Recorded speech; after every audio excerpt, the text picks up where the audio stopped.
Hello दोस्तों, स्वागत है आपका हमारे यूट्यूब चैनल पे। आज हम लोग डिस्कस करेंगे 6 सितंबर के करंट अफेयर्स को। साथ ही उससे रिलेटेड स्टैटिक जीके देखेंगे जो प्रीवियस बहुत सारे एग्जाम में पूछे जा चुके हैं, आगे आने वाले एग्जाम के लिए भी बहुत महत्वपूर्ण है। चलिए शुरू करते हैं। पहला क्वेश्चन है, शिक्षा मंत्रालय ने राष्ट्रीय शिक्षक पुरस्कार 2025 के लिए कितने विजेताओं की घोषणा की है? तो 45 विजेताओं की घोषणा की है। इससे रिलेटेड हम लोग क्वेश्चन देखते हैं। शिक्षक दिवस कब मनाते हैं? तो 5 सितंबर को मनाते हैं, सबको पता है। नेक्स्ट क्वेश्चन देखते हैं, भारत में शिक्षक दिवस किसकी जयंती पर मनाया जाता है? तो डॉक्टर सर्वपल्ली राधाकृष्णन की जयंती पर मनाया जाता है, जो हमारे देश के फर्स्ट उपराष्ट्रपति थे।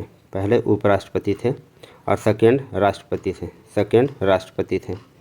हमारे देश के पहले उपराष्ट्रपति और दूसरे राष्ट्रपति थे सर्वपल्ली राधाकृष्णन।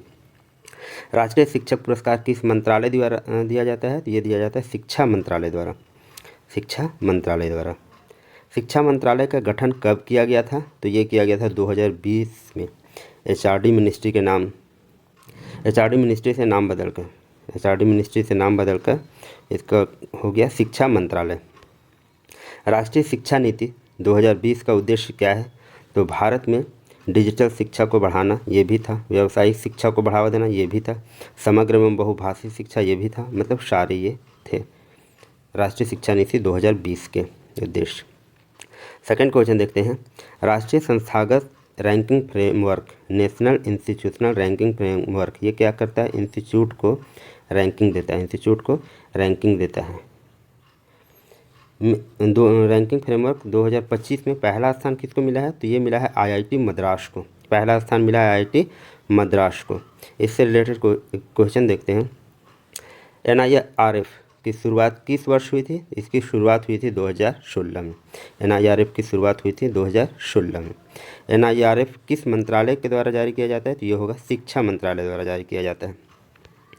एनआईआरएफ रैंकिंग मुख्यतः कितने क्षेत्रों में दी जाती है? तो ये दिया जाता है 5 क्षेत्रों में, जिसमें शिक्षण है, शोध है, स्नातक परिणाम, ऑटोचार, समावेशिता और धारणा। ये 5 चीज़ों में एनआईआरएफ की रैंकिंग दी जाती है, मूल्यांकन किया जाता है। एनआईआरएफ रैंकिंग 2025 में विश्वविद्यालय श्रेणी में यूनिवर्सिटी में पहला स्थान किसको मिला है? जेएनयू, जवाहरलाल नेहरू विश्वविद्यालय को मिला है। और कुल मिलाकर ओवरऑल रैंकिंग में कौन है? आईआईटी मद्रास को मिला। ये हो गया, रिपीट हो गया क्वेश्चन। एनआईआरएफ रैंकिंग 2025 में मैनेजमेंट कैटेगरी में मिला है किसको? तो ये मिला है आईआईटी अहमदाबाद। ये मैनेजमेंट कैटेगरी में मिला है, ध्यान रखेंगे। आगे चलते हैं। नेक्स्ट क्वेश्चन, अमित मिश्रा किस खेल से संबंधित है जिन्होंने हाल ही में संन्यास ले लिया? ये अमित मिश्रा किससे संबंधित है? क्रिकेट से संबंधित है। इससे क्रिकेट से रिलेटेड प्रीवियस ईयर के क्वेश्चन देखते हैं हम लोग। भारत में पहला टेस्ट क्रिकेट कब जीता था? भारत में पहला क्रिकेट विश्व कप कब जीता था? तो 1983 में। कौन थे इसमें इनके कप्तान? कपिल देव शर्मा। कप्तान कौन थे? कपिल देव थे। भारत के पहले टेस्ट कप्तान कौन थे? ये क्वेश्चन पूछा जा रहा है, बहुत बार पूछा गया। सीके नायडू, सब प्रीवियस ईयर क्वेश्चन है। भारत में पहली बार आईपीएल किस वर्ष आयोजित हुआ? तो ये हुआ था 2008 में। पहली बार आईपीएल कब हुआ था? 2008 में। वनडे क्रिकेट में पहला दोहरा शतक किसने लगाया था? वनडे क्रिकेट में पहला दोहरा शतक लगाया था सचिन तेंदुलकर। कौन लगाए थे? सचिन तेंदुलकर।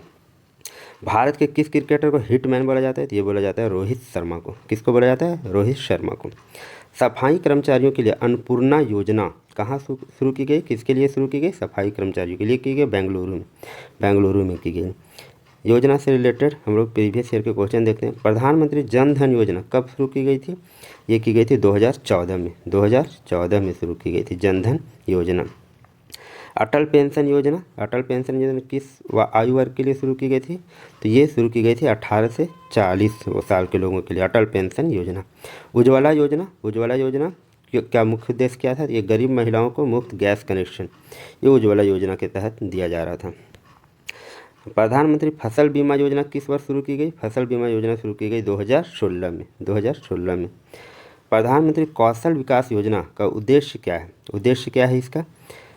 तो उद्देश्य है युवाओं को रोजगार के लिए प्रशिक्षण देना। कौशल विकास योजना रोजगार के लिए क्या कर रहे हैं? प्रशिक्षण दिया जाता है इसके लिए तहत। आइए नेक्स्ट क्वेश्चन देखते हैं। सेमिकॉन इंडिया 2025 का आयोजन कहाँ किया गया? सेमिकॉन इंडिया 2025 का आयोजन किया गया है नई दिल्ली में। कहाँ किया गया है? नई दिल्ली में। सेमिकॉन इंडिया क्या है? तो ये सेमीकंडक्टर का निर्माण के लिए किया गया है। सेमिकॉन इंडिया भारत सरकार के इंडिया सेमीकंडक्टर मिशन का एक प्रमुख कार्यक्रम। सेमीकंडक्टर किससे बना होता है? सिलिकॉन। किससे बना होता है? सिलिकॉन।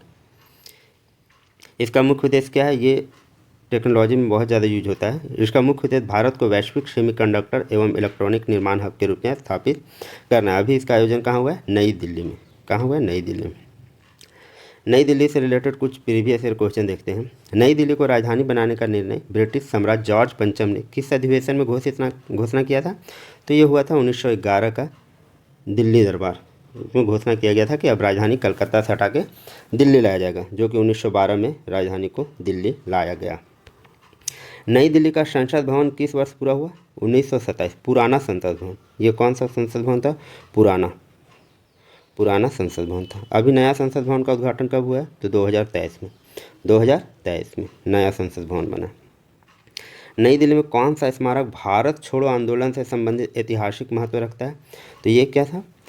भारत छोड़ो आंदोलन संबंधी था गांधी स्मृति। गांधी स्मृति। ये सारे क्वेश्चन प्रीवियस एग्जाम में पूछे जा चुके हैं। नई दिल्ली स्थित राष्ट्रीय संग्रहालय नेशनल म्यूजियम किस वर्ष स्थापित किया गया? राष्ट्रीय संग्रहालय किया गया था 1949 में। 1949 में राष्ट्रीय संग्रहालय स्थापित किया गया था। नई दिल्ली का कुतुब मीनार किस वंश के शासक ने बनाया था? कुतुब मीनार कौन बनाया था? गुलाम वंश के शासक। कौन? कुतुबुद्दीन ऐबक द्वारा आरंभ किया गया था ये, गुलाम वंश के शासक द्वारा। और अंत कौन किया था? इल्तुतमिश।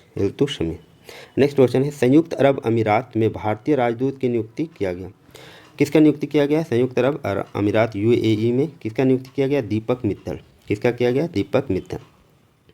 राजदूत एम्बेसडर संबंधित प्रीवियस ईयर क्वेश्चन देखते हैं। भारत में अमेरिकी राजदूत की नियुक्ति कौन करता है? तो ये करते हैं अमेरिकी राष्ट्रपति। कौन करते हैं? अमेरिकी राष्ट्रपति। भारत का उच्चायुक्त हाई कमीशनर किन देशों में नियुक्त किया जाता है? ये किया जाता है सार्क ने, G20 ने, कॉमनवेल्थ देशों में। किसमें? कॉमनवेल्थ देशों में नियुक्त किया जाता है एम्बेसडर, हाई कमिश्नर। ये कॉमनवेल्थ देश कैसे देश हैं? वैसे देश जो कभी ना कभी ब्रिटेन के औपनिवेश रहे हैं। नेक्स्ट क्वेश्चन, संयुक्त राष्ट्र में भारत के पहले अस्थायी प्रतिनिधि कौन थे? संयुक्त राष्ट्र में कौन थे? तो विजय लक्ष्मी पंडित। भारतीय विदेश सेवा का गठन किस वर्ष हुआ था? Indian foreign service. ये हुआ था 1946 में। कब हुआ था? 1946 में। भारत के पहले विदेश सचिव कौन बने थे? तो विदेश सचिव बने थे KPS मेनन। थैंक यू दोस्तों, ये थे आज के करंट अफेयर और उस पर आधारित स्टैटिक जीके। आई थिंक ये आप लोग के लिए हेल्पफुल रहे होंगे। अगर ये आपको हेल्पफुल लगते हैं तो चैनल को लाइक करें, सब्सक्राइब करें और दोस्तों तक शेयर करें। Thank you.